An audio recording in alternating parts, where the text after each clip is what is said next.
जय जगन्नाथ। मैं शिवानी चक्रवर्ती अपने channel Bong Calling Food Tales में आप सबका स्वागत करते हैं। आज के हमारे वीडियो में हम आपको बताएंगे कि आप प्रभु बलभद्र जी की जयंती, जन्म जयंती घर पर कैसे मना सकते हैं और क्या करें और क्या ना करें।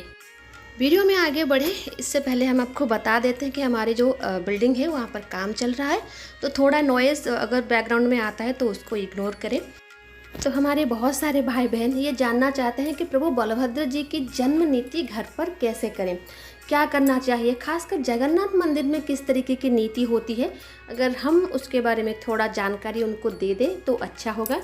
तो आज हम जगन्नाथ जी के मंदिर में किस तरीके से प्रभु की नीति होती है वो तो हम आपको बताएंगे। क्या आप वो नीति घर में कर सकते हैं या नहीं कर सकते हैं वो भी हम आपको बताएंगे। तो श्रावण पूर्णिमा के दिन बड़वाड़ा सामंत प्रभु श्री श्री बलभद्र देव जी का जन्म नीति है, उनकी जन्म जयंती है। लेकिन इस साल श्रावण पूर्णिमा बाद में आ रही है, उसके एक दिन पहले ही प्रभु बलभद्र जी की जन्म जयंती की नीति है। तो मंदिर में क्या होता है सबसे पहले हम बात कर लेते हैं। सबसे पहले मंदिर में जब भोगो मंडप भोग समाप्त हो जाता है, पहला भोगो मंडप भोग समाप्त हो जाता है, तो उसके बाद मंदिर को धो पखाड़ किया जाता है, अर्थात उसको साफ किया जाता है, उसकी शुद्धि की जाती है। उसके बाद प्रभु बलभद्र जी का जो सिंहासन है, उनका जो बाड़ा है, उसके नीचे प्रभु वरुण, माँ षष्ठी और मार्कंडी का एक प्रतिकृति अंकन किया जाता है अबीर से, जिसको यहाँ पर कहा जाता है मुरुज, जो चावल के आटे से होता है। तो वो वहाँ पर अंकन किया जाता है, जिसको कि षष्ठी मार्कंडी पूजा कहते हैं। जब घर में बच्चे पैदा होते हैं ना, तो उनकी षष्ठी मार्कंडी की पूजा होती है। तो क्योंकि ये लोकाचार में है, प्रभु यहाँ पर मानवीय लीला कर रहे हैं, तो उस हिसाब से उनकी यहाँ पर षष्ठी मार्कंडी की पूजा पहले होती है। उसके बाद ये पूजा समाप्त होने के बाद प्रभु को वहाँ पर षोडशोपचार में, ये पूजा षोडशोपचार में किया जाता है। वहाँ पर प्रभु का महास्नान होता है। उसके बाद प्रभु को भोग लगता है। जो भी षोडशोपचार में नीति होती है वो सब समापन होने के बाद फिर से मंदिर को शोधो किया जाता है, अर्थात वहाँ का साफ सफाई होती है। उसके बाद मदन मोहन आते हैं, क्योंकि उन्हें झूलन मंडप पे जाना होता है, तो वो वहाँ पर आज्ञामाल लेकर झूलन मंडप में जाते हैं और प्रभु बलभद्र जी से एक आज्ञामाल प्रभु सुदर्शन जी को दिया जाता है, क्योंकि उन्हें बलभद्र जी की नीति करने के लिए मार्कंडेय पुष्करिणी में जाना होता है। हमें याद है 4 साल पहले जब बलभद्र जयंती पर हमने वीडियो अपलोड किया तो हमारे एक सब्सक्राइबर ने कहा था सुदर्शन जी तो रथ यात्रा में सिर्फ निकलते हैं, यहाँ पर शायद उनकी कोई और चक्रराज निकलते होंगे या फिर कोई और नहीं। जो दारू के सुदर्शन जी वहाँ पर हैं वही निकलते हैं बलभद्र जी की जयंती करने के लिए, और वो वापस दूसरे दिन भी निकलते हैं, उसके बारे में हम बाद में बात करेंगे। लेकिन सिर्फ रथ यात्रा में नहीं निकलते हैं, उनके और भी काम होते हैं जो मंदिर के बाहर आकर उन्हें करना होता है। तो उसमें से बलभद्र जयंती एक है। तो वो नीति समापन करने के लिए वो मार्कंडेय पुष्करिणी में जाते हैं, और वहीं पर ही प्रभु बलभद्र जी की मुख्य जन्म नीति होती है मार्कंडेय पुष्करिणी के किनारे, जहाँ पर एक चकड़ा के ऊपर मिट्टी से बने हुए प्रभु बलभद्र जी के छोटे से प्रतिमा की पूजा होती है।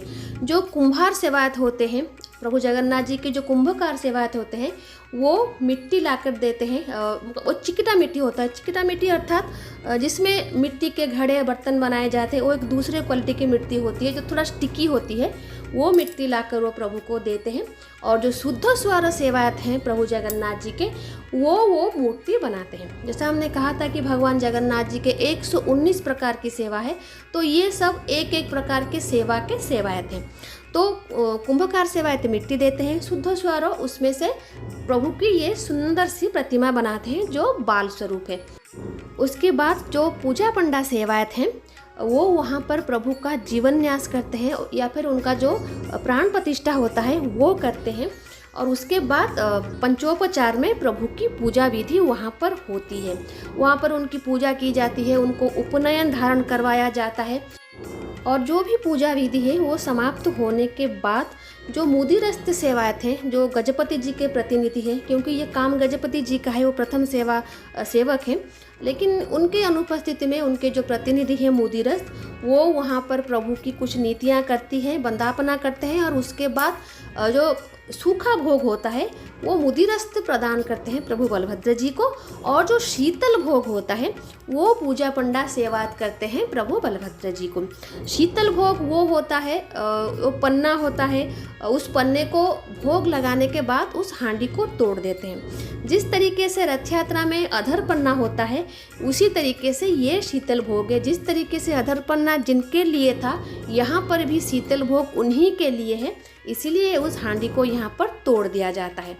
लेकिन उसके साथ साथ प्रभु को यहाँ पर और भी भोग लगता है। छेना, दही, दूध, मलाई, रबड़ी, ये अलग से भोग लगता है और पंती भी लगता है। तो ये सब प्रक्रिया समाप्त होने के बाद, जन्म नीति समाप्त होने के बाद, वो प्रभु की जो मिट्टी की प्रतिमा होती है उसको जल में विसर्जन कर दिया जाता है। उसके बाद सुदर्शन जी जो हैं वो वापस से 4 आश्रम की परिक्रमा करने के लिए निकल जाते हैं। लेकिन यहाँ पर और एक सवाल हमसे पूछा जाता है हमारे सब्सक्राइबर की तरफ से कि क्या उस तरीके की पूजा हम घर में कर सकते हैं? क्या वो मिट्टी की प्रतिमा हम घर में बना सकते हैं, उसकी पूजा कर सकते हैं? तो देखिए, जिस तरीके की मंदिर में प्रभु बलभद्र जी की प्रतिमा बनाकर पूजा की जाती है, उस तरीके की पूजा 1-2 जगह पर और भी की जाती है, लेकिन वो सामूहिक पूजा होती है। अर्थात कहीं पर गोपाल वंश है, हर गोपाल वंश में ये पूजा नहीं होती। कुछ गोपाल वंश ऐसे हैं जहाँ पर वो सामूहिक रूप से रहते हैं और वहाँ पर वो प्रभु बलभद्र जी की पूजा इस तरीके से करते हैं। जैसे मतलब मिट्टी की प्रतिमा बनाकर, क्योंकि वो पंचतत्व में से एक है, तो वो प्रतिमा बनाकर वो पूजा करते हैं। लेकिन उसका एक विधिवत नियम होता है। और अगर आप घर में इस तरीके की पूजा करना चाहते हैं कि हम जैसा मंदिर में होता है वैसा करेंगे, तो सबसे पहली बात, जो चीज़ मंदिर की होती है, हर चीज़ जो मंदिर में होती है वो घर के लिए नहीं होती। मंदिर के लिए अलग नीति नियम होता है, गृहस्थ पूजा के लिए अलग नीति नियम होता है। क्योंकि मंदिर की जो विधि होती है उसको समापन करने के लिए उस विषय में दक्ष पंडित वहाँ पर होते हैं जो उसकी जानकारी रखते हैं। लेकिन इस तरीके की पूजा हर कोई नहीं कर सकता, हर किसी को उसके बारे में जानकारी नहीं होती, चाहे वो और कोई पंडित हो। ये जो पूजा पंडा सेवायत हैं, जिस तरीके से वो पूजा करते हैं, जिस विधि को निभाते हैं, ज़रूरी नहीं है कि बाहर में, जगन्नाथ मंदिर के बाहर में जो पंडा सेवायत हो उनको ये पूजा मालूम हो। तो ये एक कारण होता है कि इस तरीके की पूजा घर में नहीं करना चाहिए। तो अगर फिर भी आपका मन है करने के लिए, तो आप किसी ऐसे पंडित को बुला सकते हैं जो प्रॉपर तरीके से प्राण प्रतिष्ठा कर सके। प्राण प्रतिष्ठा एक बहुत बड़ा काम होता है, प्रॉपर तरीके से वो होना चाहिए। अगर जिस पंडित को आप लाए होंगे वो पूजा करने के लिए, अगर वो प्रॉपर तरीके से प्राण प्रतिष्ठा नहीं कर पाएगा, तब आपकी पूजा वहीं पर ही खंडित हो जाएगी। तो जो लोग जानना चाहते हैं कि क्या हम ये जो मिट्टी की जो प्रतिमा है, विग्रह है, वो उसको हम घर में बना के पूजा कर सकते हैं, तो हमारी तरफ से तो हम यही कहेंगे कि नहीं, ऐसा आप घर पर ना करें। क्योंकि उसके कुछ नीति नियम कायदे होते हैं जो आप घर में नहीं कर सकते, तो उस चीज़ में हाथ लगाना मेरे हिसाब से अच्छी बात नहीं है। तो घर में हम कैसे करें प्रभु की पूजा? क्योंकि हमारे घर में ज़्यादातर लोगों के घर में बाल गोपाल होते हैं, लेकिन बाल बलराम नहीं होते। बहुत कम लोग ऐसे होते हैं जिनके घर में बाल गोपाल और बाल बलराम दोनों होते हैं। जिनके घर में बाल बलराम हैं तो वो तो जिस तरीके से अभिषेक होता है, उनको स्नान कराया जाता है, नूतन वस्त्र पहनाए जाते हैं, उसके बाद पंचोपचार में प्रभु का पसंदीदा भोग दिया जाता है, धूप दीप आरती की जाती है, वो आप कर सकते हैं। ये हो गया सबसे सरल। लेकिन जिनके घर में नहीं है, अर्थात प्रतिमा नहीं है, विग्रह नहीं है, तो उनके घर में जगन्नाथ बलभद्र सुभद्रा होंगे, फोटो होगी उनकी, या फिर छोटे से जो बहुत सारे लोग तो आजकल मतलब चतुर्धा मूर्ति को रखते हैं। अगर वो चतुर्धा मूर्ति भी आपके पास है तो भी वहाँ पर प्रभु बलभद्र जी की आप अभिषेक कर सकते हैं। अगर विग्रह अलग अलग है तो सिर्फ बलभद्र जी को आप लाएं, किसी स्थान पर जगह देकर उनकी अभिषेक करें, बाद में उनकी अलग से पूजा करें।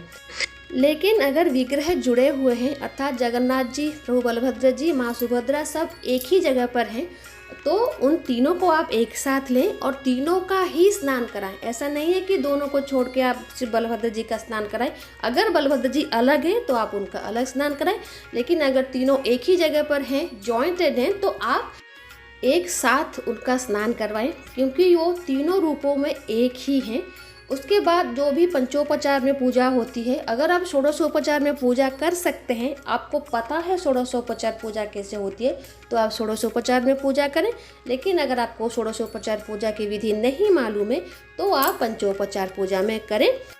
प्रभु को नए वस्त्र पहनाएं, प्रभु का श्रृंगार कराएं और प्रभु को धूप, दीप, पुष्प, नैवेद्य अर्पण करें। नैवेद्य में आपको क्या क्या अर्पण करना है आप अपने हिसाब से प्रभु को दे सकते हैं। ज़्यादातर तो जो डेयरी प्रोडक्ट होती है वो प्रभु को देना है, और मंदिर में क्या लगता है उसके हिसाब से तो हम वीडियो अपलोड करेंगे ही। अगर आप वो उसको देना चाहें तो दे सकते हैं।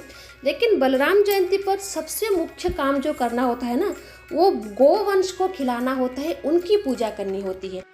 वैसे तो जब भी मौका मिले गोवंश की सेवा करनी चाहिए, लेकिन खासकर बलराम जयंती के उपलक्ष्य में ये सेवा अवश्य करें।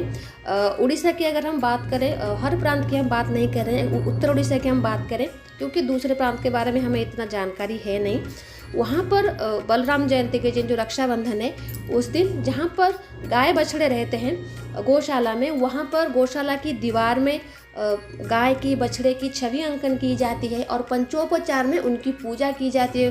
उनको फूलमाला पहनाए जाते हैं, धूप, दीप, चंदन, टीका सब लगाया जाता है, उनकी पूजा होती है और उनको बहुत सारे भोजन बना के उनको खाने के लिए दिया जाता है। और खासकर हरे घास, जो घास होते हैं ना, हरा चारा, वो दिया जाता है, क्योंकि जो प्रभु बलराम जी हैं वो बड़े हैं, भगवान कृष्ण से बड़े हैं और बड़े गोपाल हैं। तो उस तरीके से प्रभु के साथ साथ गोवंश की भी उस दिन पूजा की जाती है। तो अगर आप सब कुछ करें, पंचोपचार में पूजा करें, प्रभु का स्नान करवाएं, प्रभु को जितना सुंदर से सजा सकें वो करें, लेकिन उसके साथ साथ अगर आप गोवंश की भी सेवा करते हैं तो वो एक सर्वोत्तम पूजा मानी जाती है। अगर आपके पास मूर्ति नहीं है, विग्रह नहीं है, अगर आपके पास सिर्फ फ़ोटो हैं, तब भी आप उसी तरीके से पूजा कर सकते हैं। फ़ोटो को तो आप अभिषेक नहीं करवा सकते, स्नान नहीं करवा सकते, तो पंचामृत बना के दुर्बा के जरिए प्रभु के ऊपर मंत्र स्नान उसको आप करवा सकते हैं। वापस से उसी तरीके से आप उन्हें नए वस्त्र पहना सकते हैं। वही प्रक्रिया कर सकते हैं जो आप एक विग्रह के साथ पूजा में करते हैं। सिर्फ यही होता है फ़ोटो और विग्रह में। विग्रह की आप प्रत्यक्ष स्नान करवा सकते हैं, अभिषेक करवा सकते हैं, लेकिन फ़ोटो को आपको मंत्र से अभिषेक करना होगा। तो ये सारी छोटी छोटी नीतियाँ होती हैं जो आप घर में फॉलो करके प्रभु बलभद्र जी की पूजा कर सकते हैं। तो ये थी आज की वीडियो। अगर और भी कोई आपके मन में सवाल है प्रभु बलभद्र जी की जयंती को लेकर, आप हमसे पूछ सकते हैं, हम आपका जवाब ज़रूर देंगे। और आगे भी प्रभु बलभद्र जी के जयंती के ऊपर जो भी बड़े बड़े बलभद्र देव जी के मंदिर हैं, वहाँ पर से हम आपके लिए भोग लेकर आएंगे, आप उसको भी दे सकते हैं। तो आज के लिए इतना ही। रहते हैं। जय जगन्नाथ, जय माँ काली, जय श्री बलभद्र देव।